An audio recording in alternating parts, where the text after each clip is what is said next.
السلام عليكم ورحمة الله وبركاته. اللهم صل وسلم وبارك على سيدنا محمد. كان عندنا شجرة تين اهو، كنا بننقلها، فتحنا الصفيحة ونزلناها الأرض. المفروض أنا لما باجي أزرع شجرة بوجه فروع النبات وورق النبات وعدلة النبات ناحية اتجاه الشمس، مش بحطه لأي اتجاه كده وخلاص، لأن لو حطيته أي اتجاه بيروح موقع ورقه. طيب بعد ما بزرع وبنزل الشجرة بالمنظر ده كده، المفروض بعمل لها حوض. بجيب المنقرة كده وأعمل لها حوض، بلم التراب حوالين ساق النبات، بلم التراب حوالين ساق النبات بالشكل ده.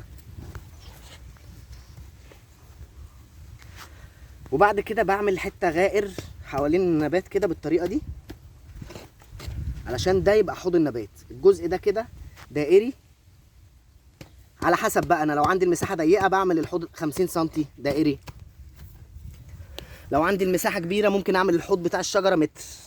كل ما كان الحوض بتاع الشجره اوسع كل ما كان افضل، علشان بعد كده لما اجي اسمد النبات احط له اسمده، اعمل له خدمه شتويه. وفي نفس الوقت انا بعمل حوض النبات علشان الرطوبه ما تزيدش على الساق بتاع النبات من هنا، وما يبقاش فيه حشرات، لان الرطوبه لو زادت هنا وبقت الميه هنا وباستمرار ده بيأثر على النبات. يبقى انا بعمل الحوض بالشكل ده، بيبقى غائر بالشكل ده كده، والجزء اللي حوالين الشجره نفسها بيكون حواليه شويه تراب، علشان بعد كده لما اجي اسمد او اسقي. وبسقي اول مره طبعا بعد زراعه الشجره، وبعد كده ما بسقيش تاني لما التربه تبتدي تنشف. والسلام عليكم ورحمه الله وبركاته.